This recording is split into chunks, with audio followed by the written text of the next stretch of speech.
17 il-mexxej Ewropew fosthom il-Prim Ministru Robert Abela iffirmaw ittra lill-Presidenti tal-istituzzjonijiet Ewropej fejn ikkommettew irwieħhom illi jibqgħu jiddefendu id-drittijiet ta' persuni LGBTIQ+. Dan jum biss wara illi l-Kummissjoni Ewropea qalet li se tieħu passi legali kontra liġi ġdida kontra din il-komunità fl-Ungerija.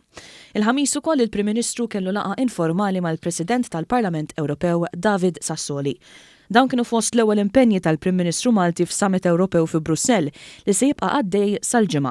Fuq nett tal-aġenda hemm l-irkupru mill-pandemija fejn qed jiġi diskuss iċ-ċertifikat tal-vaċċin illi se jiffaċilita l-moviment ħieles taċ-ċittadini fl-Unjoni Ewropea. Mistennija jkunu diskussi wkoll ir-relazzjonijiet tal-Istati Membri Ewropej mar-Russja u mistenni wkoll illi l-Unjoni Ewropea tieħu pożizzjoni waħda dwar is-sitwazzjoni fil-Libja. Fost oħrajn se jkun hemm enfasi dwar is-sitwazzjonijiet ta' diversi rotot tal-immigrazzjoni biex tonqos il-pressjoni fuq il-fruntiera tal-Unjoni Ewropea.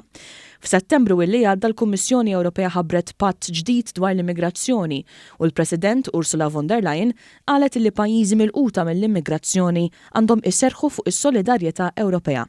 Il-ġimgħa waqt it-tieni jum tas-summit, il-mexxejja Ewropej se jiffokaw id-diskussjoni tagħhom fuq il-pjan ta' rkupru ekonomiku tal-Unjoni Ewropea magħruf bħala Next Generation EU. Fil-bidunet tas-summit ħasem ukoll is-Segretarju Ġenerali tal-Ġnus Magħquda Antonio Guterres.